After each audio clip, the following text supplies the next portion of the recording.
So in this video, I'm going to explain how I believe I've cured sciatica. Stay with me. So many years ago, I ruptured a disc at the very base of my spine, L5 to S1. Probably one of the most common discs to rupture because it's right at the base of the spine and all of your upper body weight is resting upon it. Now, I think it's probably one of the most painful and disruptive injuries that you could sustain.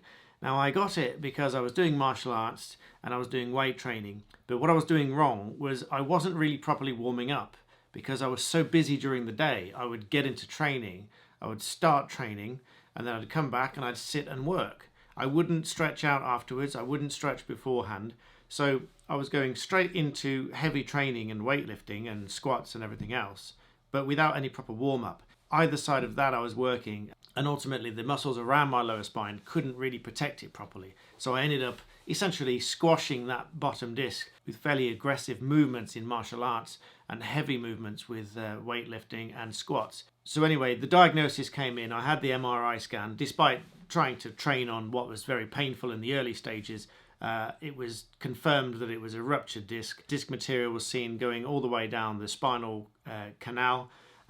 Doctors said it will never heal. And I've got two choices. I could either stop doing everything that's going to cause pain and cause problems, or I could go for surgery.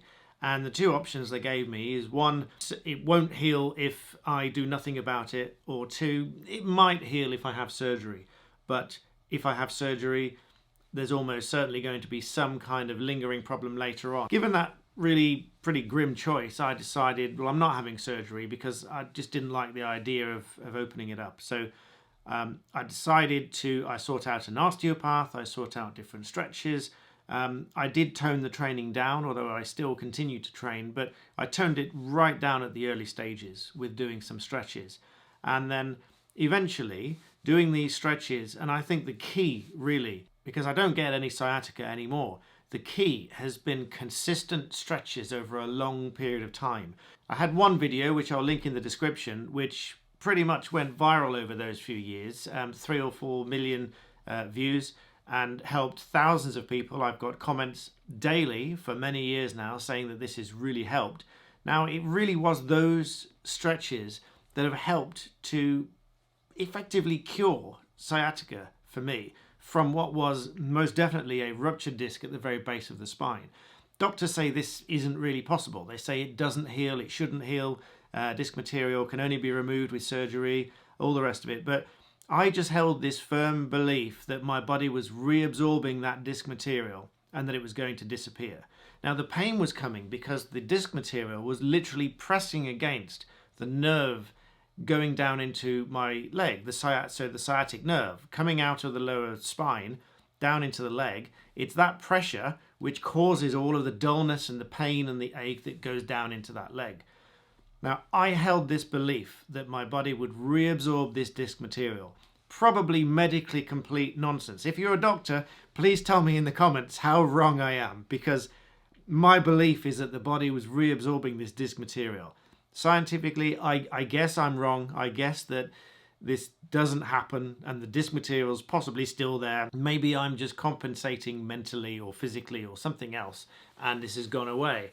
I'd be very interested to know if any of you doctors or physicians and you've got any ideas as to really why I don't feel this pain anymore, given that the disc material was definitely in the spinal canal. I'd be really interested as to what you say.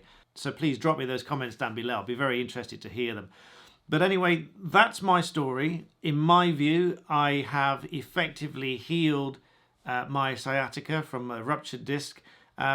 I can only urge everybody that has this problem to follow my previous stretching video, because that's all I did over all of those years. It's all that I've done. And I suppose the only other thing outside of regimented daily stretching and stretch off like that is to be aware of how I sit, how I stand.